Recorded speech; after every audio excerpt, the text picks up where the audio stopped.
கௌரி கல்யாணம்னு ஒரு படம். அந்த படத்தில் வந்து ஜெயலலிதா, ரவிச்சந்திரன் 2 பேரும் பேரா நடிச்சிருப்பாங்க. அந்த படத்தில் ஷீலா வந்து ஒரு துணை கதாபாத்திரத்தில் நடிச்சிருப்பாங்க. ஸோ அந்த படத்துலேருந்து தான் ரவிச்சந்திரனுக்கும் ஷீலாக்கும் ஒரு அறிமுகம் ஏற்பட்டு அது காதலில் முடிஞ்சு எங்கள் அப்பா ஆஃபீஸ்க்குள்ளே நடிகர் ரவிச்சந்திரன் உள்ள வந்தார். பாஸ்கர் சார் வரலாமா அப்படின்னு கேட்டுட்டு உள்ளே வந்தார். நடிகர் ரவிச்சந்திரனும் அப்பாவும் நீண்ட கால நண்பர். அப்போ பேசிகிட்டு இருக்கும்போது அவர் எங்கள் அப்பாட்ட சொன்னார், நானும் தான் அன்றைக்கி இருந்தேன் அந்த படத்தினுடைய தயாரிப்பாளர். அப்போ அப்பாட்ட சொன்னார், பாஸ்கர் என்னுடைய பையன் உங்கள் படத்தில் நடிக்கிறான், நான் காதல் ரோஜாங்கிற படத்தில், எனக்கு அவனை பார்க்கணுன்னு ரொம்ப ஆசையாக இருக்குது. இந்த ஆல்பத்தை அப்படியே பிரித்து பார்க்குறாரு சார். கண்ணில் தண்ணி ஊற்றுது சார். அவர் கண்ணில் தண்ணி ஊற்றுது. ரவிச்சந்திரன் சார் வந்து ரொம்ப கிரிட்டிக்கலாக மரணப்படுக்கையில் இருந்தார்னு சொல்லலாம். அது ஒரு தனியார் மருத்துவமனையில் இருந்தார். அப்போ வந்து மரணம் வந்து நெருங்கிருச்சு. ஆனால் என்னமோ ஒன்று தேடுது, அவர் கண்கள் ஏதோ தேடி இருக்கு. அப்படி இருக்கும்போது அவங்க மனைவி இருக்காங்க இல்லையா, அவங்க மனைவி விமலான்னு சொன்னாங்கல்ல, அவங்க தான் வந்து ரவிச்சந்திரனோட கூடவே இருந்தவங்க. அவங்க வந்து பார்த்துட்டு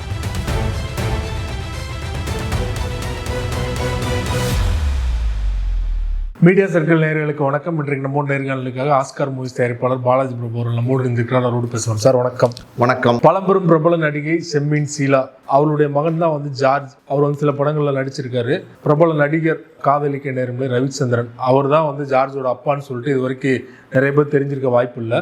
சமீபத்தில் கொடுத்த நேர்காணலில் ஜார்ஜ் வந்து முதல் முறையாக சொல்லியிருக்காரு, என்னுடைய அப்பா தான் வந்து ரவிச்சந்திரன் அப்படின்னு சொல்லிட்டு.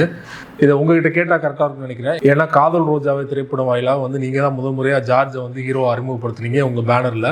ஸோ உங்களுக்கு அந்த படத்தில் கமிட் பண்ணும்போதே தெரியுமா ரவிச்சந்திரன் அவருடைய மகன் தான் ஜார்ஜ் அப்படின்னு? எங்களுக்கு அந்த படத்தில் கமிட் பண்ணும்போதே தெரியும் ஜார்ஜ் வந்து ரவிச்சந்திரனுடைய மகன் தான்னு. இது சினிமா உலகத்தில் பார்த்திங்கன்னா எல்லாருக்குமே தெரியும். அதாவது ரவிச்சந்திரன் செம்மீன் ஷீலாவுடைய வாரிசு தான் ஜார்ஜுங்கிறது எல்லாருக்குமே தெரியும்.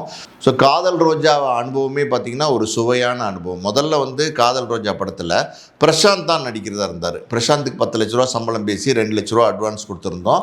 பூஜைக்கே பார்த்திங்கன்னா பிரசாந்த் வரல. அந்த காதல் ரோஜா படத்தினுடைய பூஜைக்கே பிரசாந்த் வரல. ஸோ என்ன காரணம் அப்படின்னு விசாரிக்கும் போது தியாகராஜனே எங்களுடைய அலுவலகத்துக்கு நேராக வந்து இந்த மாதிரி வந்து பிரசாந்துக்கு வந்து சங்கரோட படம் ஜீன்ஸில் வந்து ஒரு கமிட்மெண்ட்டு கிடச்சிருக்கு. ஸோ அந்த வாய்ப்பு ஒரு நல்ல வாய்ப்பாக இருக்குது. அதாவது கிட்டத்தட்ட ஒரு 3 வருஷம் வந்து எங்களுக்கு தேதி வேணும் அப்படின்னு சொல்லி இப்போ சங்கர் கேட்குறாரு. இந்த படத்தை நடித்து முடிக்கிறதுக்கு ஒரு 6-7 8 மாதம் ஆகும். ஸோ இந்த படம் இல்லாமல் நாங்கள் நேரடியாக சங்கர்கிட்ட நடிக்க போனால் அந்த வாய்ப்பு வந்து பிரசாந்துக்கு ஒரு பெரிய எதிர்காலத்தை உருவாக்கி தரும். இந்த படத்துலேருந்து எங்களை விடுவிக்க முடியுமா அப்படின்ற மாதிரி தியாகராஜன் வந்து பிரசாந்தையும் நேர கூப்பிட்டு வந்து எங்கள் அப்பாட்ட கேட்டார். அப்போ எங்கள் அப்பா சொன்னார், ஒரு நல்ல வாய்ப்பு கிடைக்கிது பையனுக்கு, ஒரு பெரிய எதிர்காலம் இருக்குது அப்படின்னும் போது நிச்சயமாக நான் வந்து இந்த படத்துலேருந்து கேன்சல் பண்ணி தந்துடுறேன் அப்படின்னு சொல்லிட்டு உடனே வந்து அக்ரிமெண்ட்டை கேன்சல் பண்ணி கொடுத்துட்டோம். அந்த முன் தொகையாக கொடுத்த அந்த 2 லட்சத்தை அப்போவே வந்து தியாகராஜன் கொடுத்துட்டு போயிட்டார். ஸோ இதுக்கப்புறம் பார்த்திங்கன்னா யாரை வந்து கதாநாயகனாக போடுறது அப்படின்னு ஒரு கேள்வி எழுத ஆரம்பிச்சிருச்சு. இந்த படத்துக்கு வந்து பூஜா குமார் வந்து ஹீரோயினாக நடிச்சிருப்பாங்க. இந்த விஸ்வரூபம் படத்தில் கமலஹாசன் நடிச்சிருப்பாங்கல்ல, அவங்க தான் இந்த படத்தில் ஹீரோயினாக நடிச்சிருப்பாங்க. அவங்கள எப்படி தேர்வு செய்தோம் அப்படின்னா ABCL லிமிடெட், அதாவது அமிதாப் பச்சன் கார்பரேஷன் லிமிடெட்னு வந்து அமிதாப் பச்சன் வந்து அன்றைக்கி ஒரு பெரிய நிறுவனம் வச்சுருந்தார். அதில் பல பிரபலங்களை வந்து அறிமுகப்படுத்துறதுக்காண்டி, அவர் படத்தில் அறிமுகப்படுத்துறதுக்காண்டி தேர்வு செஞ்சு வச்சுருந்தார். அந்த மாதிரி தேர்வு செஞ்சு வச்ச ஒரு நடிகை தான் வந்து பூஜா குமார். பூஜா குமாருடைய ஃபோட்டோஸ் வந்து ஒரு PRO மூலமாக எங்ககிட்ட வந்துச்சு. இந்த மாதிரி ABCL வந்து தேர்வு செஞ்சு வச்சுருக்காங்க. நம்ம தமிழ் பேசக்கூடிய, தமிழ் பூர்வீகமாக கொண்டக்கூடிய, தமிழ்நாட்டு பூர்வீகமாக கொண்ட ஒரு நடிகை. அவங்க வந்து இப்போ அமெரிக்காவில் வந்து செட்டில் ஆகிட்டாங்க.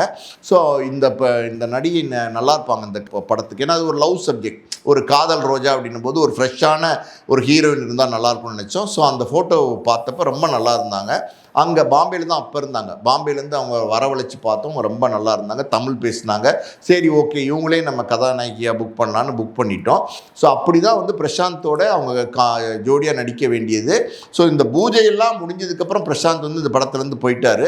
ஸோ இப்போ அடுத்து இந்த படத்துக்கு யார் ஹீரோ அப்படிங்கிற கேள்வி வரும்போது KR சார் டைரக்டர் அந்த படத்துக்கு அவர் சொன்னார், ஒரு ஃப்ரெஷ்ஷான ஒரு ஹீரோ போட்டுருவோம். ஏன்னா வந்து அந்த ஹீரோயின் வந்து ஒரு ஃப்ரெஷ்ஷான ஹீரோயினாக இருக்குது. இப்போ ஒரு ஃப்ரெஷ்ஷான ஹீரோவே ஏன் போடக்கூடாது? நான் ஈரமான ரோஜாவிங்கிற படத்தில் சிவா மோகினி 2 பேரையும் அறிமுகப்படுத்தினேன். 2 பேருமே புதுமுகங்கள். அந்த மாதிரி இந்த படத்தை பண்ணலாமே அப்படின்னும் போது ஒரு ஃப்ரெஷ்ஷாக ஒரு புது பையன் கிடைப்பாரா அப்படின்னு நாங்கள் தேடிட்டு இருந்தோம். நிறைய ஆடிஷன்ஸ் எல்லாம் வச்சோம். நிறைய ஃபோட்டோஸ் எல்லாம் வந்து அன்றைக்கி தேர்வுக்கு வந்தது. ஆனால் கேஆர் சாருக்கு யாருமே வந்து பெருசாக திருப்தி இல்லாமல் இருந்துச்சு. இப்போ அந்த மாதிரி சூழ்நிலையில் தான் பார்த்தீங்கன்னா சூர்யா அப்போ நடிக்க ட்ரை பண்ணிட்டு இருந்தார். நேருக்கு நேர் படம் கமிட் ஆகிறதுக்கு சில மாதங்களுக்கு முன்னாடி தான் இந்த தேர்வு நடந்துட்டு இருந்துச்சு. அப்போ யாரோ வந்து கேஆர் சார்கிட்ட சொல்லியிருக்காங்க, இந்த மாதிரி சூர்யா சிவகுமார் சார் சன் இருக்காரு, அவரை பார்க்கலாமா அப்படின்னும் போது அவரோட ஃபோட்டோஸையும் கேஆர் சார் பார்த்தார். அதாவது நேராக வரவழைச்சு பார்க்க வேண்டாம், ஃபோட்டோஸ் மட்டும் பார்க்கலாம் அப்படின்னு ஃபோட்டோஸை பார்த்தாரு. ஏதோ ஒரு சில காரணங்கள் கேஆர் சாருக்கு இந்த கேரக்டருக்கு சூர்யா மேட்ச் ஆகாதோ அப்படின்னு எண்ணங்கள் இருந்ததுனால சூர்யா வேண்டாம் அப்படின்னு தவிர்த்துட்டாரு. அதுக்கப்புறம் ஒரு நல்ல ஒரு ஹீரோ கிடைப்பாரா அப்படின்னு தேடும்போது கிடைக்கவே இல்லை. நீண்ட நாளாக வந்து கிடைக்காம இழுத்துக்கிட்டே இருந்துச்சு. அப்போ தான் ஒரு பிஆர்ஓ சொன்னார், இந்த மாதிரி வந்து ஷெம்மின் ஷீலா ரவிச்சந்திரன் அவங்களுடைய வாரிசு ஜார்ஜ்னு ஒருத்தர் இருக்கார், இப்போ தான் காலேஜ் முடிச்சுட்டு நடிக்கிறதுக்கு வந்து வாய்ப்பு தேடிட்டு இருக்காரு. பார்க்க அப்படியே அச்சசல் ரவிச்சந்திரன் மாதிரியே இருப்பார். ரவிச்சந்திரன் அப்படின்னும் போது காதலிக்க நேரம் இல்லை ஒரு முக்கியமான படம். அதுதான் வந்து ரவிச்சந்திரன் அறிமுகமான முதல் படம். ரவிச்சந்திரன் அப்போயே வந்து ரொம்ப ஸ்டைலாக இருப்பார், ரொம்ப ஸ்டைலாக இருப்பார். அவருடைய மேனரிசமே ரொம்ப ஸ்டைலிஷாக இருக்கும். அவர் அந்த பாட்டு அந்த படத்தில் காதலிக்க நேரம் இல்லையில் பார்த்தீங்கன்னா விஸ்வநாதன் வேலை வேண்டும் அப்படின்னு ஒரு பாட்டு, அது பயங்கரமான ஹிட்டு. அந்த படம் காதலிக்க நேரமிலேயே பார்த்திங்கன்னா மிகப்பெரிய ஒரு black Bastar hit. Sridhar sir டைரக்ஷனில் வந்த படம். அதுக்கப்புறம் வந்து ஸ்ரீதர் சாருடைய வெந்நீராடை படத்தில் வந்து அப்பா உதவியாளராக சேர்ந்தார். அந்த அந்த சித்ராலயா ஸ்ரீதர் சாருடைய தயாரிப்பு நிறுவனம், அந்த சித்ராலயா குழுமத்தில் பார்த்திங்கன்னா நிறைய பேர் வந்து போவாங்க. அதாவது வந்து ரவிச்சந்திரன்லேருந்து, வெந்நீராடை மூர்த்தியிலேருந்து, நம்ம முன்னாள் முதலமைச்சர் ஜெயலலிதாவிலேருந்து, வெந்நீராடை நிர்மலா, அப்புறம் பார்த்திங்கன்னா நம்ம முத்துராமன், இப்படி பல பிரபல நடிகர்கள் வந்து அந்த அந்த அந்த அந்த சினிமா கம்பெனி வந்து போவாங்க. அந்த நேரத்தில் ரவிச்சந்திரனுக்கும் அப்பாவுக்குமே ஒரு நல்ல அறிமுகம் இருந்துச்சு. ஸ்ரீதர் சாரோ அடுத்தடுத்த படங்களில் வந்து ரவிச்சந்திரன் ஸ்ரீதர் சாரோட ஒர்க் பண்ணும்போது அப்பாவுமே அந்த படங்களில் உதவி இயக்குனராக வேலை பார்த்துருக்காரு. அப்படி இருக்கும்போது அச்சு அசலாக ரவிச்சந்திரன் சார் மாதிரியே இருப்பார் அப்படின்னோன்னா நாங்கள் வந்து ஜார்ஜ் அவருடைய பேர், அவரை வந்து வர வச்சு பார்த்தோம், ஆஃபீஸில் பார்த்தோம். முதல்ல வந்து கேஆர் சாரை போய் பார்த்தாரு. கேஆர் சாரை பார்த்தோன்னா கேஆர் சாருக்கு ரொம்ப பிடிச்சி போச்சு. சூப்பராக இருக்கார், ரவிச்சந்திரன் மாதிரியே இருக்கார், இவர் அறிமுகப்படுத்தினா அது வந்து ஒரு ப்ளஸ்ஸாக இருக்கும். ஏன்னா வந்து வாரிசு நடிகர், ஆல்ரெடி வந்து ஒரு வாரிசு நடிகர்னும் போது அது ஒரு ப்ளஸ்ஸாக இருக்கும் அப்படின்னு சொல்லிட்டு நாங்கள் வந்து ஓகேன்னு சொன்னார் கேஆர் சார். அதுக்கப்புறம் எங்கள் ஆஃபீஸ்க்கு வந்தார். அவர் முதல்ல எங்கள் ஆஃபீஸ்க்கு வந்த தேதி வந்து பார்த்திங்கன்னா இன்றைக்கி கிறிஸ்மஸ், இன்றைக்கி தான் நம்ம பேசிக்கிட்டு இருக்கோம். இன்றைக்கி தான் வந்து 1997 அவர் வந்து பகல் ஒரு 11 மணிக்கு எங்கள் ஆஃபீஸ்க்கு வந்தார். வந்து உள்ளே நுழைஞ்சோடனே எங்கள் அப்பாட்ட வந்து ஆசீர்வாதம் வாங்கினார். கமிட் ஆயிடுச்சு, ஆல்ரெடி கேஆர் சார் ஓகே பண்ணதுனால கமிட் ஆயிடுச்சு. அன்றைக்கி தான் அவருக்கு வந்து ஃபஸ்ட்டு ஒரு செக்கு கொடுக்குறோம். நாங்கள் தான் வந்து காதல் ரோஜா படத்தில் அவர் அறிமுகப்படுத்துகிறோம். அன்னைக்கு கிறிஸ்மஸாக இருந்ததுனால அவர் வந்து அன்னைக்கு மாலையே பார்த்திங்கன்னா எங்கள் குடும்பத்தில் உள்ள எல்லாரையுமே வந்து கிறிஸ்மஸ் விழாவுக்கு வந்து அழைச்சிருந்தார். அவங்க வீட்டில் ஒரு கிறிஸ்மஸ் செலிப்ரேஷன், பொதுவாகவே அவங்க வீட்டில் கிறிஸ்மஸ் செலிப்ரேஷன் ரொம்ப கிராண்டாக இருக்கும். அந்த மாதிரி இன்று மாலை நடக்கிற விழாவில் நீங்கள் வரணும் அப்படின்னு கூப்பிட்டுருந்தாரு. அந்த விழா அவங்க வீட்டில் தான் நடந்துச்சு. இங்கே ஆழ்வார்பேட்டில் தான் அவங்க வீடு இருக்குது. ஷீலா, ஷெம்மின் ஷீலாவோட பங்களா பார்த்திங்கன்னா ரொம்ப பெரிய முரட்டு பங்களா, அது எல்லா ஃபெசிலிட்டிஸுமே அங்கே இருக்கும். அங்கே தான் அந்த ஃபங்க்ஷன் நடந்துச்சு. அந்த டின்னர்லாம் நாங்கள் கலந்துக்கிட்டு அதுக்கப்புறம் வந்து அந்த ஜார்ஜ் அந்த படத்தில் நடிக்க ஆரம்பித்தார். நிறையா அந்த படத்தில் பார்த்திங்கன்னா இளையராஜா 9 பாட்டு போட்டு கொடுத்துருப்பார். 1 இல்லை 2 இல்லை 9 பாட்டு. ஒவ்வொரு பாட்டுமே அருமையாக இருக்கும். நீங்கள் வந்து பார்த்திங்கன்னா இளவேனில் இது வைகாசி மாதம் அப்படின்னு ஒரு பாட்டு இருக்குது. அந்த பாட்டில் நீங்கள் பார்த்தீங்கன்னா இவர் வந்து அப்படியே அச்சஸெல்லாம் வந்து ரவிச்சந்திரன் மாதிரியே இருப்பார். ரியாக்ஷன்ஸ்லாம் அப்படியே இருக்கும். படம் முழுக்கவே பார்த்திங்கன்னா இன்னொரு பாட்டு இருக்குது, அதாவது நினைத்த வர வேண்டும்னு ஒரு பாட்டு இருக்குது. அந்த பாட்டில் எல்லாத்துலேயும் பார்த்திங்கன்னா ரொம்ப பிரமாதமாக இருப்பார், ரொம்ப மேன்லியாக இருப்பார், ரொம்ப யங் ஏஜ்னால் பார்க்குறதுக்கு ரொம்ப லுக்காக இருப்பார். ரவிச்சந்திரன் நல்ல கலராக இருப்பார், ஷீலாவுமே நல்ல கலரு. அதனால் பார்த்திங்கன்னா ஜார்ஜுமே அப்படி சுண்டி விட்டால் ரத்தம் வர மாதிரி செக்கச்சவேன்னு இருப்பார். ஸோ அந்த படத்தில் அவர் நடித்தார். அந்த படம் வந்து எடுத்த காலகட்டத்தில் ரொம்ப நல்லா கோஆப்ரேட் பண்ணார். ஒரு பெரிய நடிகையோட மகன், அன்னைக்கு வந்து ஒரு ரவிச்சந்திரனுடைய மகன் அவர் அடையாளப்படுத்திக்கிட்டது இல்லை. ஆனால் எங்களுக்கு தெரியும் இவர் ரவிச்சந்திரனோட மகன் தான், ரவிச்சந்திரனோட வாரிசு தான்னு. அதனால் வந்து அந்த ஒரு பெரிய ஒரு சினிமா பின்புலத்திலேருந்து வந்தவர், ஒரு பெரிய நடிகை ஷெம்மின் ஷீலா அப்படின்னா அவங்கள பற்றியும் நம்ம 2 வரி பேசணும். ஷெம்மின் ஷீலானா மலையாளத்தில் வந்து மிகப்பெரிய ஒரு பிரபலமான நடிகை. அவங்க தமிழில் தான் முதல்ல வந்து நடித்தாங்க. சில படங்கள் 1-2 படங்களில் நடித்தாங்க. அப்படி நடிக்கும்போது தான் பார்த்தீங்கன்னா கௌரி கல்யாணம்னு ஒரு படம். அந்த படத்தில் வந்து ஜெயலலிதா, ரவிச்சந்திரன் 2 பேரும் பேரா நடிச்சிருப்பாங்க. அந்த படத்தில் ஷீலா வந்து ஒரு துணை கதாபாத்திரத்தில் நடிச்சிருப்பாங்க. ஸோ அந்த படத்துலேருந்து தான் ரவிச்சந்திரனுக்கும் ஷீலாக்கும் ஒரு அறிமுகம் ஏற்பட்டு அது காதலில் முடிஞ்சு அதுக்கப்புறம் பிற்காலத்தில் அது திருமணத்தில் முடிஞ்சது. அதாவது திருமணத்தில் முடிஞ்சதுன்னா அன்றைக்கி அது பெருசாக சர்ச்சையாக பேசினாங்க. காரணம் என்ன அப்படின்னா, ரவிச்சந்திரன் வந்து ஆல்ரெடி வந்து திருமணமானவர். ஆல்ரெடி பார்த்தீங்கன்னா விமலான்னு ஒரு மனைவி, அவங்க வந்து ஆல்ரெடி வந்து ரவிச்சந்திரனை கல்யாணம் பண்ணியிருந்தாங்க. ஸோ ஒரு திருமணமான ரவிச்சந்திரன் மறுபடியும் ஷீலாவை கல்யாணம் பண்ணிட்டார் அப்படின்னும் போது அந்த நேரத்தில் பெருசாக வந்து சர்ச்சையாக பேசப்பட்டது. முதல் மனைவி விமலா அவங்க இருந்தாங்க. அவங்களுடைய வாரிசு 3 வாரிசு. அவங்க வந்து ஒருத்தவங்க பார்த்தீங்கன்னா லாவண்யா, அதுக்கப்புறம் பாலாஜின்னு ஒரு பையன், அப்புறம் அம்சவர்தன் ஒரு பையன். அம்சவர்தன் கூட பார்த்தீங்கன்னா பிற்காலத்தில் திரைப்படங்களில் நடித்தார். ஆரம்பத்தில் நிறைய படங்கள் நடித்தார். அதுக்கப்புறம் அவர் என்ன ஆனான்னு தெரில. ஸோ அப்படி தான் அவங்க திருமணம். அதுக்கப்புறம் பார்த்தீங்கன்னா 2 பேர் ரொம்ப இணக்கமாகவும் ரொம்ப நெருக்கமாகவும் சேர்ந்து வாழ்ந்தாங்க. நல்ல தம்பதிகளாக இருந்தாங்க. அந்த நேரத்தில் பிறந்தவர் தான் இந்த ஜார்ஜ். அதுக்கப்புறம் சில கருத்து வேறுபாடுகள் பொதுவாகவே பார்த்தீங்கன்னா ஒரு மன வாழ்க்கையில் ஏதாவது ஒரு கருத்து வேறுபாடு வந்துச்சுன்னா அது பெருசாக வெடிக்க ஆரம்பிச்சிச்சுன்னா பிரச்சனை ஆயிரும். அப்படி ஏதோ ஒரு சிக்கல் வந்து 2 பேருமே வந்து நிரந்தரமாக பிரிச்சிட்டாங்க. அதாவது வந்து ரவிச்சந்திரனும் செம்மீன் ஷீலாவும் நிரந்தரமாக பிரிஞ்சுட்டாங்க. செம்மீன் ஷீலா கிட்ட தான் ஜார்ஜ் வளர்ந்தார். ஸோ அந்த ரவிச்சந்திரன் வந்து அவங்க முதல் மனைவியோட விமலாவோட அந்த குழந்தைங்களோட அவர் குடும்பம் நடத்திட்டு இருந்தார். ஸோ இப்படி தான் அந்த படத்தில் வந்து ஜார்ஜை கமிட் பண்ணோம். ஸோ ஜார்ஜ் அந்த படத்தை பொறுத்த வரைக்கும் நல்லா நடித்து கொடுத்தாரு, நல்லா கோஆப்ரேட் பண்ணார். அன்னைக்கு வந்து கிறிஸ்மஸ் அன்னைக்கு ஒரு விருந்து கொடுத்தார்ல, அதே மாதிரி பார்த்திங்கன்னா ஊட்டியில் ஷூட்டிங் நடந்துச்சு. ஊட்டியில் ஷூட்டிங் ஒரு 15 நாள் நடக்கும்போது ஷீலா அவர்களுக்கு வந்து பார்த்திங்கன்னா ஊட்டியில் ஒரு பெரிய ஒரு பண்ணை வீடு இருக்குது, மிகப்பெரிய ஒரு பண்ணை வீடு இருக்குது. அந்த பண்ணை வீட்டில் கிட்டத்தட்ட ஒரு 70-80 பேர் நினைக்கிறேன் அன்றைக்கி டோட்டல் யூனிட். அதாவது அந்த காதல் ரோஜா படத்தினுடைய டோட்டல் யூனிட்டு, டாப் டெக்னீஷியன், அதாவது வந்து தயாரிப்பாளர், இயக்குனர், நடிகர்கள், ஒளிப்பதிவாளர், அப்புறம் பார்த்திங்கன்னா லைட் மேன், அந்த ப்ரொடக்ஷன் பாய், பாத்திரம் கழுவுறவங்க எல்லாரையுமே இன்வைட் பண்ணி, அதாவது அப்படி ஒரு விருந்து நீங்கள் பார்க்கவே முடியாது. அவ்வளோ பிரமாதமான ஒரு பஃபே விருந்து வச்சாங்க அந்த கார்டனில், அந்த லானில், ஊட்டியில். 7 மணிக்கு எல்லாரும் அசம்பிள் ஆகி கிட்டத்தட்ட ஒரு 10-11 மணி வரைக்கும் சிரித்து அந்த உணவெல்லாம் சாப்பிட்டு சந்தோஷமாக இருந்த அந்த நாள் அது மறக்கவே முடியாது. அப்படி ஒரு விருந்து வந்து ஷீலா வச்சாங்க. ஸோ அது நல்லா அந்த படத்தை பொறுத்த வரைக்கும் நல்லா கோஆப்ரேட் பண்ணார். இளையராஜாவுடைய 8-9 பாடல்கள் இருந்துச்சு. இருந்தாலும் வந்து பார்த்திங்கன்னா அந்த படம் வந்து பெருசாக போகல. அதுக்கப்புறம் ஜார்ஜுக்கு வந்து பெருசாக வாய்ப்புகள் கிடைக்கல. இப்படி தான் ஜார்ஜ் வந்து காதல் ரோஜாக்குள்ளே வந்த அந்த அனுபவம். நாங்கள் வந்து பார்த்திங்கன்னா அதுக்கு முன்னாடி வந்து விஷ்ணுன்னு விஜய் வச்சு படம் தயாரிச்சிருந்தோம் இல்லையா, அது மிகப்பெரிய வெற்றி படமாக இருந்ததுனால அந்த விஷ்ணுங்கிற பேரை தான் திரைத்துறையில் வந்து ஜார்ஜுக்கு வச்சோம். அந்த படத்தில் வந்து விஷ்ணுன்னு தான் டைட்டில் வரும். அதுக்கப்புறம் பெருசாக பேசப்படாதனால அவர் மறுபடியும் ஜார்ஜுங்கிற அடையாளத்திலே வந்து இன்னைக்கு இருக்கிறாரு. ஜார்ஜ் வந்து முதல் படத்தில் எல்லாம் உங்களுக்கு கோஆப்ரேட் பண்ணான்னு சொன்னீங்க. ஆனால் இது தவிர்த்து நிறைய அனுபவங்கள் நடந்திருக்கும் இல்லையா, சுவாரஸ்யமான சம்பவங்கள்லாம், அதை எங்களோட பகிர்ந்துக்கோங்க. இல்லை, சுவாரஸ்யமான சம்பவம்னா ரொம்ப ரொம்ப சுவாரஸ்யமான சம்பவம், உணர்ச்சி பூர்வமான ஒரு நெகிழ்வான ஒரு சம்பவம் நடந்துச்சு. அது என்ன அப்படின்னா, ஒரு நாள் காலையில் ஒரு 11:30-12 மணி இருக்கும்னு நினைக்கிறேன், எனக்கு சரியாக தெரில. திடீர்னு பார்த்தீங்கன்னா எங்கள் அப்பா ஆஃபீஸ்க்குள்ளே நடிகர் ரவிச்சந்திரன் உள்ளே வந்தார். பாஸ்கர் சார் வரலாமா அப்படின்னு கேட்டுட்டு உள்ளே வந்தார். நடிகர் ரவிச்சந்திரனும் அப்பாவும் நான் சொன்னேன்ல நீண்ட கால நண்பர்களாக இருந்ததுனால, அதுக்கப்புறம் அப்பா இயக்குன சட்டத்தின் திறப்புலா படத்தில் கூட ரவிச்சந்திரன் வந்து ஒரு முக்கியமான கதாபாத்திரத்தில் நடிச்சிருப்பார். ஸோ உள்ளே வந்தோடனே வாங்க ரவிச்சந்திரன் வாங்க திடீர்னு வந்திருக்கீங்க உட்காருங்க அப்படின்னு சொல்லிட்டு உட்கார வச்சு ஒரு காஃபிலாம் கொடுத்து பேசிகிட்டு இருந்தோம். அப்போ பேசிகிட்டு இருக்கும்போது அவர் எங்கள் அப்பாட்ட சொன்னார், நானும் தான் அன்றைக்கி இருந்தேன் அந்த படத்தினுடைய தயாரிப்பாளர். அப்போ அப்பாட்ட சொன்னார், பாஸ்கர் என்னுடைய பையன் உங்கள் படத்தில் நடிக்கிறான், நம்ம காதல் ரோஜாங்கிற படத்தில், எனக்கு அவனை பார்க்கணுன்னு ரொம்ப ஆசையாக இருக்குது. சின்ன வயசில் குழந்தையில் பார்த்தது, அவன் எப்படி இருப்பானே எனக்கு பெருசாக தெரியாது, எங்கேயுமே நான் பெருசாக பொது விழாக்கள் அதில் எல்லாம் அவனை பார்த்ததில்லை.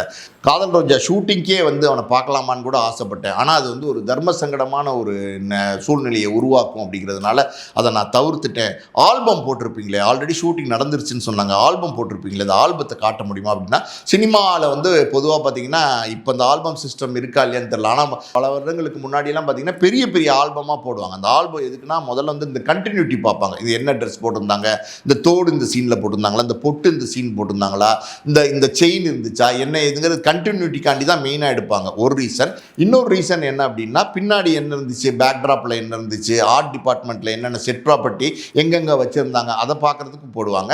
அதுக்கப்புறம் 3வது மெயினான ரீசன் என்ன அப்படின்னா, வியாபாரத்துக்கு போடுவாங்க. அந்த காலத்துல எல்லாம் பார்த்தீங்கன்னா ஒரு படம் எடுத்துக்கிட்டு இருக்கும்போது டிஸ்ட்ரிபியூட்டர்ஸ் வருவாங்க. இப்போ கோயம்புத்தூர் டிஸ்ட்ரிபியூட்டர் வராருன்னு வச்சுக்கோங்களேன், சார் இந்த மாதிரி காதல் ரோஜா படம் எடுக்கிறீங்க, இந்த படத்தை வச்சே சொல்கிறேன் சார், வந்து நம்ம ஆல்பம் பார்க்க பார்க்கலாமா சார் அப்படின்னோன்னா ஆல்பத்தை பார்ப்பாங்க. பார்த்துட்டு கதை என்ன சார் அப்படின்னோன்னா ஒரு 2 லைன் கேட்பாங்க. இந்த ஆல்பத்தை பார்க்கும்போதே அவங்களுக்கு ஒரு ஐடியா வரும். இந்த படம் வந்து இப்படி இருக்குது, இந்த ஆர்டிஸ்ட் நடிச்சிருக்காங்க, ஸோ இந்த மாதிரி இருக்குது இந்த படம், ஸோ இது நல்லா இருக்கும் அப்படிங்கிற ஒரு எண்ணம் வந்து ஒரு ஜட்ஜ்மெண்ட். எல்லா சீனுமே ஆல்பம் இருக்கும். ஆல்பத்தில் எல்லாமே ஆல்பத்தில் இருக்கும். ஸ்டில் ஃபோட்டோகிராஃபருடைய வேலையே பார்த்தீங்கன்னா எல்லா சீனையும் வந்து ஆல்பத்தில் எடுத்து வைக்கணும்.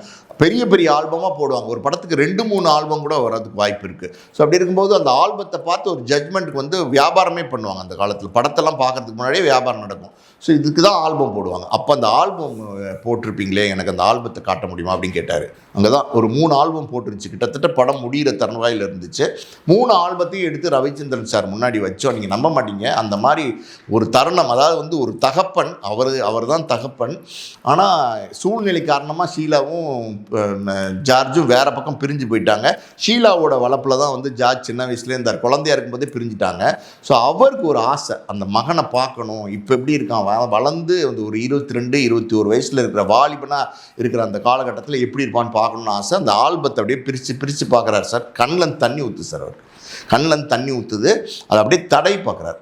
அப்படியே தடை பார்த்துட்டு அப்படி முத்தம் கொடுத்தாரு. நாங்கள் அப்போ அப்பாவும் பேசாமல் சைலண்டாக இருந்தாங்க. ஏன்னா அது ஒரு மாதிரியான ஒரு மூமெண்ட்டு, நெகிழ்ச்சியான தருணம். அப்படியே தடை பார்க்குறாரு. அப்படியே தடை பார்த்துட்டு முத்தம் கொடுக்குறாரு கையில். அப்படி தொட்டு அப்படி முத்தம் கொடுத்தாரு. பார்த்து எனக்கே ஒரு மாதிரி இருந்துச்சு. ஏன்னா அவ்வளோ ஒரு உள்ளுக்குள்ளே ஒரு பாசம் இருந்திருக்கு. என்ன தான் நீங்கள் சொன்னாலும் அந்த இரத்த பாசம்னு ஒன்று இருக்குது பார்த்தீங்களா, அது வந்து துடிக்கும். அது வந்து யாராலையுமே அதை மறந்து கடந்து போக முடியாது. அதாவது பல பேர் சொல்லுவாங்க தாய்க்கு தான் வந்து குழந்தை மேலே ரொம்ப பாசம் இருக்குன்னு. ஆனால் வந்து உண்மை என்னென்னா தகப்பனுக்கும் அதுக்கு தாய்க்கு என்ன பாசம் இருக்கோ அதே ஈக்குவலாக வந்து தகப்பனுக்கும் அந்த பாசம் இருக்கும். எந்த காலத்துலையுமே ஒரு ஆண்மகன் ஒரு தகப்பன் வந்து தன் குழந்தைகளை கீழே விட்டதே கிடையாது. ஒரு தகப்பன் வந்து ஒரு குழந்தைய தூக்கி போட்டு இப்படி பிடிக்கிறான் அப்படின்னா அந்த குழந்தை நம்பும், நம்ம அப்பா மறுபடியும் அது நம்மளை பிடிச்சிருவார் அப்படிங்கிற நம்பிக்கை அந்த குழந்தைக்கு இருக்கும். அதுதான் அப்பா மேலே உள்ள அந்த குழந்தைக்கு உள்ள நம்பிக்கை. அதே மாதிரி இந்த குழந்தையை நம்ம கரெக்டாக பிடிச்சிருவோங்கிற நம்பிக்கையில் தான் அந்த ஆண்மகன் தூக்கி போட்டு விளையாடுவாங்க. அதெல்லாம் வந்து அந்த தருணம் பெரிய தருணம். அதை பார்த்துட்டு ரொம்ப நெகிழ்ச்சியாக இருந்துச்சு. அப்புறம் எங்களோடய தான் அன்றைக்கி மத்தியானம் சாப்பிட்டார். ஹோட்டல்லேருந்து வாங்கிட்டு வர சொல்லுங்கள் பாஸ்கர் அப்படின்னு சொல்லிட்டு எங்களோடய பார்த்துட்டு டைம் ஸ்பெண்ட் பண்ணிட்டு அவர் கிளம்பி போனார். இது வந்து ஒரு நெகிழ்ச்சியான தருணம். இது கனெக்ட் பண்ணி ஒரு மேட்டர் நம்ம சொல்லலாம். அது என்ன அப்படின்னா, ரவிச்சந்திரன் சார் வந்து அதுக்கப்புறம் பல வருடங்களுக்கு அப்புறம் பார்த்தீங்கன்னா உடல்நிலை சரியில்லாமல் இருந்தார். ரொம்ப சீரியஸான, ரொம்ப கிரிட்டிக்கலாக மரணப்படுக்கையில் இருந்தார்னு சொல்லலாம். அது ஒரு தனியார் மருத்துவமனையில் இருந்தார். அப்போ வந்து இது வந்து நம்ம கேள்விப்பட்ட விஷயந்தான். ஆனால் இது உண்மையான சம்பவம். என்ன அப்படின்னா, அப்போ ஒரு வந்து மன அமைதி இல்லாமல் இருந்திருக்கார். அந்த மரணப்படுக்கையில் அவரால் பேச முடியல, அவரால் எதுவுமே சொல்ல முடியல. சுகர் வந்து ஜாஸ்தியாகி கிட்னி பாதிப்பாகி கடைசி ஸ்டேஜ் அப்படி இருக்கும்போது பார்த்தீங்கன்னா அவர் வந்து ஏதோ ஒன்று அவருடைய மனசில் ஒரு ஏக்கம், ஒரு தவிப்பு, ஒரு துடிப்பு இருந்துக்கிட்டே இருந்திருக்கு. அதை வந்து அவரை மன அமைதி இல்லாமே அப்படியே இருந்திருக்கிறார், மன நிம்மதி இல்லாமல் அப்படியே இருந்திருக்கிறார். என்னமோ ஒன்று அவருக்குள்ள ஒரு ஏக்கம் இருக்குது அப்படிங்கிறது வந்து தெரிஞ்சுக்கிட்டு என்ன பண்ணியிருக்காங்கன்னா, அவருடைய பாடல்கள், அவர் நடித்த பழைய பாடல்கள் ஒரு 30-40 பாடல்களை வந்து டேப் ரிகார்டில் வந்து கேசட்டில் பதிவு பண்ணி அதை வந்து கொண்டு போய் போட்டு ஹெட்செட்டில் வச்சு அவர் காதில் வந்து வச்சுருக்கிறாங்க. அதை அப்படியே 2 நாளாக கேட்டுக்கிட்டே இருந்திருக்காரு. கேட்டுக்கிட்டே இருந்ததில் சின்னதாக ஒரு மன நிம்மதி அவருக்கு கிடைச்சிருக்கு. ஆனாலும் அவர்கிட்ட ஏதோ ஒரு பரிதவிக்கிறதுன்னு சொல்லுவாங்களா, அந்த மாதிரி ஒரு பரிதவிப்பு ஒன்று இருந்துகிட்டே இருக்குது, ஒரு ஏக்கம் ஒன்று இருந்துகிட்டே இருக்குது, கண்ணில் வந்து ஒரு கலக்கம் இருந்துகிட்டு இருக்குது. அதாவது வந்து நம்ம இறக்க போகிறோம், மரணம் வந்து நெருங்கிருச்சு, ஆனால் என்னமோ ஒன்று தேடுது. அவர் கண்கள் ஏதோ தேடி இருக்கு. அப்படி இருக்கும்போது அவங்க மனைவி இருக்காங்க இல்லையா, அவங்க மனைவி விமலான்னு சொன்னேன்ல, அவங்க தான் வந்து ரவிச்சந்திரனோட கூடவே இருந்தவங்க. அவங்க வந்து பார்த்துட்டு அவங்களுக்கு மனசில் பட்டிருக்கு, இவர் வந்து ஜார்ஜை பார்க்குறதுக்கு தான் ஆசைப்பட்றாரு. ஏன்னா உயிர் பிரிகிற சூழ்நிலையில் வந்து தன் மகனை பார்க்கணுன்னு ஆசைப்பட்றாரு, தொட்டு பார்க்கணுன்னு ஆசைப்பட்றாரு. அதனால் நம்ம அவங்கள கூப்பிட்டுருவோம் அப்படின்னு சொல்லிட்டு ஒரு 2 பேருக்கும் காமனாக இருக்கிற ஒரு ஃப்ரெண்டுக்கிட்ட சொல்லியிருக்காங்க. இந்த மாதிரி வந்து ஷீலாக்கிட்ட சொல்லி ஜார்ஜை வர சொல்ல முடியுமா, அவர் அதுக்கு தான் ஏங்குறாருன்னு நினைக்கிறேன், அவர் அமைதி ஆகலை, அவர் சாந்தம் ஆகலை, அவர் உயிர் பிரிய மாட்டேங்குது, தவிக்குது, அதனால் நீங்கள் அவங்கள வர சொல்ல முடியுமா அப்படின்னு கேட்டிருக்காங்க. அந்த காமன் ஃப்ரெண்ட் போய் ஷீலா கிட்ட சொல்லியிருக்காங்க, இந்த மாதிரி வந்து ரவிச்சந்திரன் வந்து மரணப்படுக்கையில் இருக்காருன்னு. அவங்க வருத்தப்பட்டிருக்காங்க, ரொம்ப வருத்தப்பட்டிருக்காங்க. அப்படியா அப்படின்னு கேட்டுட்டு சொல்லுங்கள் அப்படின்போது, ஜார்ஜை பார்க்கணும் ஆசைப்பட்றாரு போல், அனுப்ப முடியுமா அப்படின்னு. தாராளமாக அனுப்புகிறேன், அவருடைய பையன் தானே, அவருடைய வாரிசு தானே, அவருக்குரிய அந்த சொத்து தானே, தாராளமாக அனுப்புகிறேன்னு சொல்லிட்டு ஷீலா, அது பெருந்தன்மை தான். இப்போ வந்து பார்த்தீங்கன்னா ரவிச்சந்திரன் ஷீலா 2 பேரும் நெருங்கி காதலிச்ச ஒரு காலம் உண்டு. நான் கேள்விப்பட்டதான் இதெல்லாம், அந்த காலம்லாம் நமக்கு தெரியாது. அதாவது வந்து ஒருத்தரை விட்டு ஒருத்தர் பிரிய முடியாத அளவுக்கு பாசமாக இருந்திருக்காங்க. அப்புறம் கால சூழ்நிலைகள் 2 பேரும் பிரிஞ்சுட்டாங்க. ஆனால் அதுக்கப்புறம் பிரிஞ்சதுக்கப்புறம் 2 பேரும் சேரவே இல்லை, 2 பேரும் சந்திச்சிக்கவே இல்லை. குழந்தைய கூட ரவிச்சந்திரனும் பார்க்க முடியல. அந்த மாதிரி ஒரு சூழ்நிலையில் இருக்கப்போ இப்போ கேட்டோன்னே ஷீலாவுமே வந்து இல்லை தாராளமாக நான் வந்து கூப்பிட்டு போங்க நீங்களே அப்படின்னு சொன்னோன்னே, அந்த காமன் ஃப்ரெண்டு 2 பேருக்கும் ஃபேமிலி ஃப்ரெண்டுன்னு சொல்லுவாங்க இல்லையா, குடும்ப நண்பர், அவங்க போய் வந்து ஜார்ஜை கூட்டிகிட்டு போய் அவங்க கார்லேயே கூட்டிகிட்டு போய் அந்த ஹாஸ்பிட்டல் கூப்பிட்டு போயிருக்காங்க. அந்த இன்டென்சிவ் கேர், அது வந்து ஐசியூவில் போய் வந்து பார்த்துருக்காங்க. பார்த்தப்ப அவர் ஜார்ஜ் போய் அப்பா நான் இருக்கேன், நீங்கள் ஒன்றும் கவலைப்படாதீங்க, நிச்சயமாக நீங்கள் குணமாகி வந்துடுவீங்க, நீங்கள் உடம்பு நல்லா ஆயிடுவீங்க, நீங்கள் ஒன்றும் கவலைப்படாதீங்க அப்படின்னு சொல்லி அவர் கையை பிடிச்சிக்கிட்டு சொல்லியிருக்காரு. அப்போ கூட அவர் வந்து பெருசாக பேச முடியல, ரொம்ப திராணியற்ற சூழ்நிலையில் இருந்திருக்காரு. அப்போ அந்த கடைசி நேரம் இருக்குது பார்த்தீங்களா, அப்படியே வந்து அவருடைய கண்கள்லேருந்து தண்ணி வந்திருக்கு. ஒரு கண்ணில் அப்படியே தண்ணி வந்திருக்கு. அந்த பையன் ஜார்ஜ் வந்து தொடச்சி விட்டுட்டு, அப்பா கவலைப்படாதீங்கப்பா, ஏங்கப்பா கவலைப்படுறீங்க, என்ன நினச்சி வருத்தப்படுறீங்க, நீங்கள் நல்லா ஆயிடுவீங்க, நீங்கள் சரியாகி குணமாகி வந்துடுவீங்க அப்படின்னு சொல்லி எல்லாம் வந்து ஆறுதல் படுத்தியிருக்காப்புல ஜார்ஜ். அதுக்கப்புறம் ஒரு 2 நாள் கழிச்சு தான் அந்த உயிர் பிரிஞ்சிருக்கு. அதாவது இந்த இயக்கத்தினால அது பிரியாமே இருந்திருக்கு. மகன் வந்து பார்த்து ஆறுதல் படுத்ததுக்கப்புறம் வந்து அந்த உயிர் பிரிஞ்சிருக்கு. கடைசி ஆசை வந்து இதுவாக இருந்திருக்கும்னு தான் அவங்க மனைவி விமலா, அவங்களும் பெருந்தன்மையாக இருக்கணும்ல, அந்த பெருந்தன்மை வரணும்ல. அதாவது நம்மளுடைய கணவரை 2ஆம் தரமாக கட்டினவங்க அந்த பையனை நம்ம கூப்பிட்டு வரணுமான்னு நினைக்கலாம், ஆனால் நினைக்கல. அந்த கடைசியில் கணவன், அதான் கணவன் மனைவி, அதான் அந்த உண்மையான கணவன் மனைவி இருக்காங்க பார்த்தீங்களா, அந்த புரிதல் அவங்களுக்குள்ளே இருக்கும். அப்படி வந்து கூப்பிட்டு வந்து காமிச்சிருக்காங்க. ஸோ இதை வந்து நான் அப்படியே கனெக்ட் பண்ணி பார்க்குறேன். இந்த சம்பவங்கள் வந்து பார்த்திங்கன்னா நான் வந்து பார்த்தேன், யூடியூப்பில் இருக்குது இந்த சம்பவங்கள். இதை நான் வந்து எதோட கனெக்ட் பண்ணி பார்க்குறேன்னா, அந்த ஆல்பத்தை தொட்டு அப்படியே தடவி பார்த்தார்ல, எடுத்து கொஞ்ச நேரம் கண்ணீர் வந்துச்சுல, அதோட இந்த மரணப்படுக்கையில் இருக்கும்போது ஜார்ஜ் போனப்போ ரவிச்சந்திரன் கண்ணிலேருந்து தண்ணீர் வந்தது, அவர் தொடச்சி விட்டது, அவர் ஆறுதல் படுத்தினதை நான் கனெக்ட் பண்ணி பார்க்குறேன். அதான் சார், நீங்கள் என்ன தான் இருந்தாலும் அந்த ரத்த பாசம்னு இருக்குது பார்த்தீங்களா, அது உடையவே உடையாது. இது ரவிச்சந்திரன் ஷெம்மீன் ஷீலா அவங்களுக்கு பிறந்த பையன்தான் ஜார்ஜுங்கிறது சினிமா துறையில் உள்ள எல்லாருக்குமே தெரியும். பல பேருக்கு இந்த காதல், இந்த திருமணம் எல்லாம் நடந்த காலத்தில் இருந்த அந்த சந்ததியர்களுக்கு தெரியும். ஆனால் வந்து இது வந்து பல பேருக்கு தெரியாமலே இருந்துச்சு. ஜார்ஜுமே எங்கேயுமே வந்து அவருடைய தகப்பன் காதலிக்க நேரமில்லை படத்தில் நடித்த பிரபல நடிகர் ரவிச்சந்திரன் சொல்லாமல் இருந்தார். சமீபத்தில் நீங்கள் சொன்ன மாதிரி ஒரு யூடியூப்பில் வந்து இது வெளிப்படுத்தியிருக்காரு. ஸோ இது ஒரு நெகிழ்ச்சியான தருணம் தான். ஒரு எப்படி சொல்கிறது, என்னதான் இருந்தாலும் அந்த தகப்பன்ற பாசம் விடவே விடாது சார். அது என்னைக்காக இருந்தாலும் ஒட்டி தான் வரும். ரொம்ப நன்றி சார். நடிகர் ரவிச்சந்திரன் ஜார்ஜ் தொடர்பான ரொம்ப எமோஷ்னலான ஒரு ஸ்டோரி வந்து எங்களோட பகிர்ந்து கொண்டீங்க. மிக்க நன்றி சார். நன்றி.